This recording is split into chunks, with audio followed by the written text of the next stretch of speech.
Today, Maria and I are going to be talking about family involvement and PBIS. And you can just skip the next slide. Perfect. So we're going to go through basically 4 different sections within this presentation. And I'm just going to give a brief overview of each one for you guys before we get a deeper dive into it. So the introduction, we're going to give you an explanation of the ecological system theory, which is mentioned in the beginning of the article, as well as what a microsystem is. Also, we will introduce family involvement and the positive behavioral intervention, or PBIS. In the language section, we'll be discussing how there are not enough resources for those who do not speak English to understand PBIS. And this is my section, so I will give you guys my opinions on this section and some strategies to make these resources more readily available.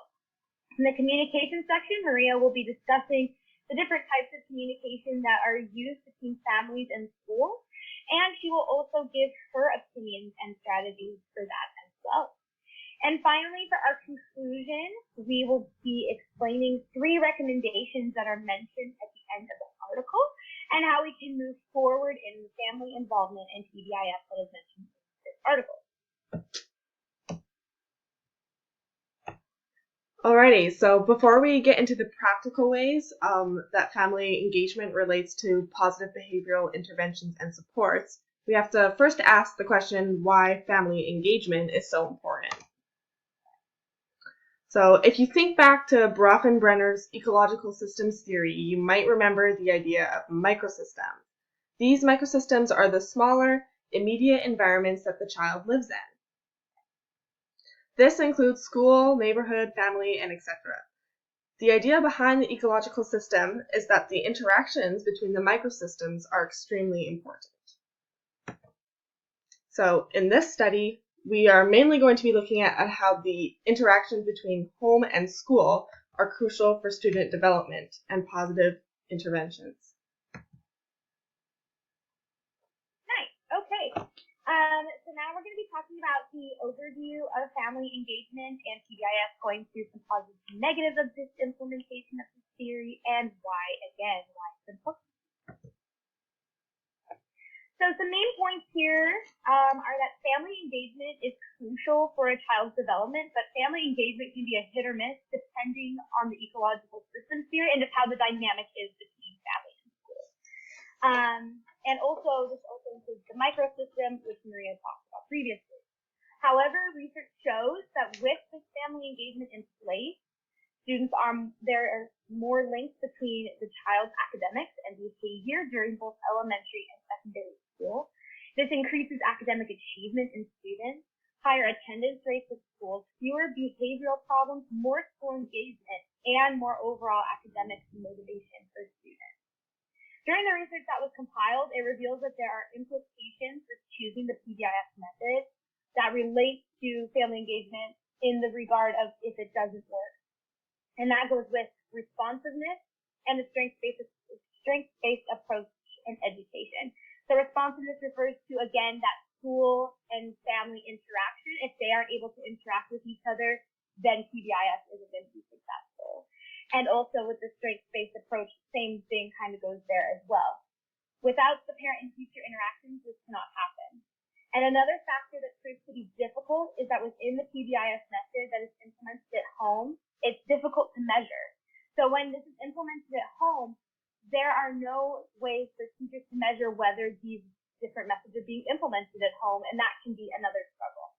But these difficulties are averted by there being an increase in embedding school initiatives for PBIS. For example, engagement in the positive intervention. This allows for good and sustained use of PBIS, which is a good vehicle for implementing a coherent set of family engagement practices within the ecological model. This also allows for PBIS to be used at home, school, and can allow for multi-directional communication. Therefore, this article explores the relationship between the nature and scope of family engagement practices and resources needed to implement practices, especially when it comes to PBIS. Okay, and now going into the language section.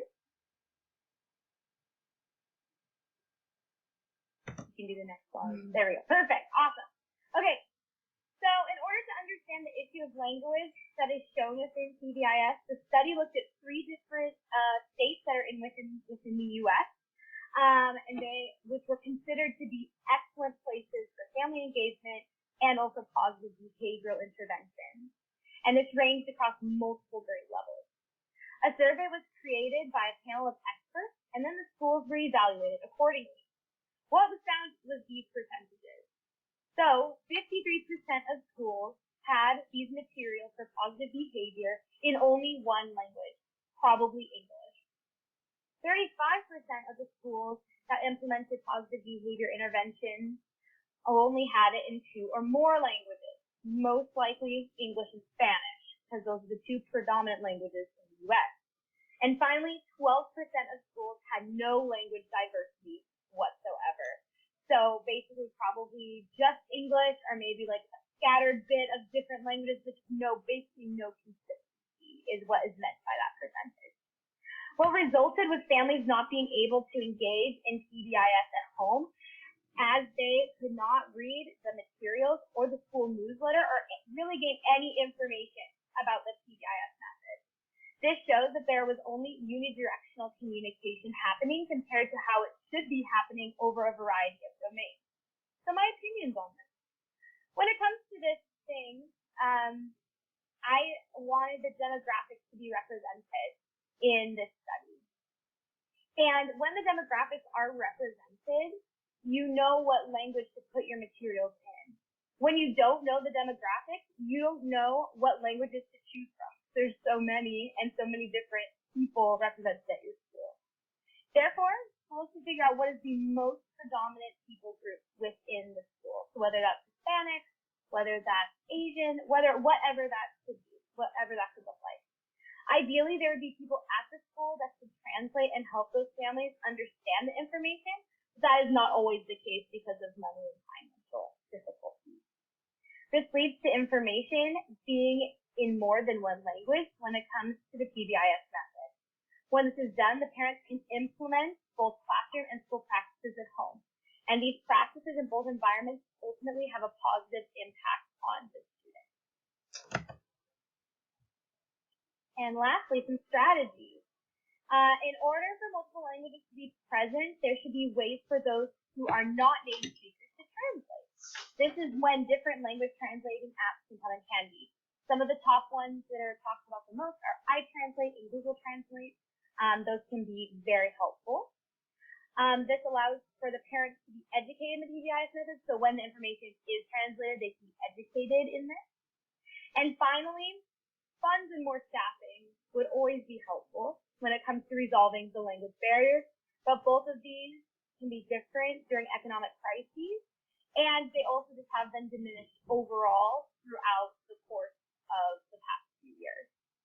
However, all of these different things could help solve this problem. Alrighty, so the next main idea that this study examined was the ways that schools communicated and engaged families in PBIS. So, the study found that 89% of schools communicated in some way with families about behavior interventions and supports. The most common ways that schools did this was through newsletters, websites, and school handbooks. If you think back to your elementary or high school years, you can probably remember your school using one or all 3 of these methods. Although these methods for communication can be great, they all have one thing in common. All 3 avenues for communication go in one direction. This study found that schools were primarily communicating one-directionally, from school to home and not vice versa. As you can imagine, this creates a problem.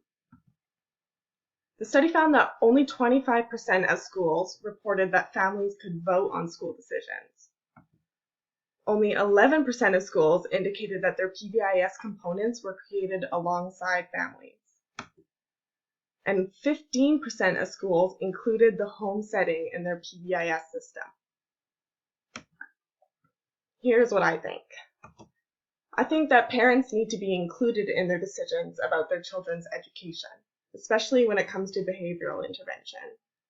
This means that we as teachers need to listen to and understand parents better, and we have to allow for back and forth communication. I also think that teachers and parents need to hear from each other about student progress.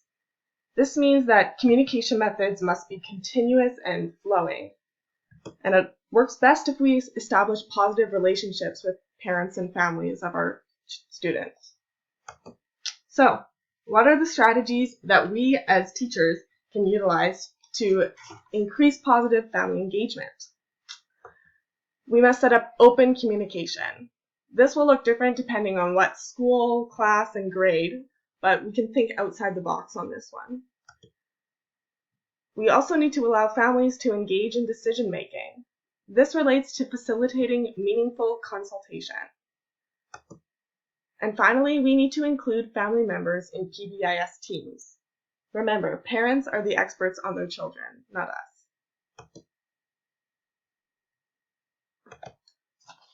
Okay, and so our conclusion, obviously, is to have more diverse language material so that everyone can be able to understand PBIS as well as how families can be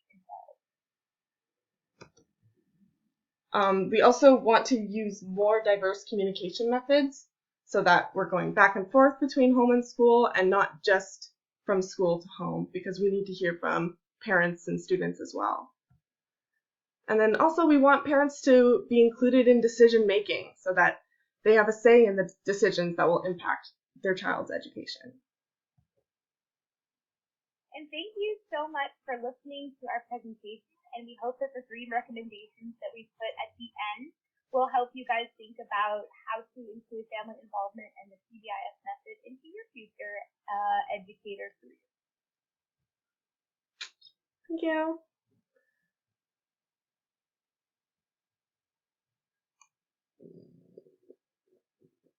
How do I stop this?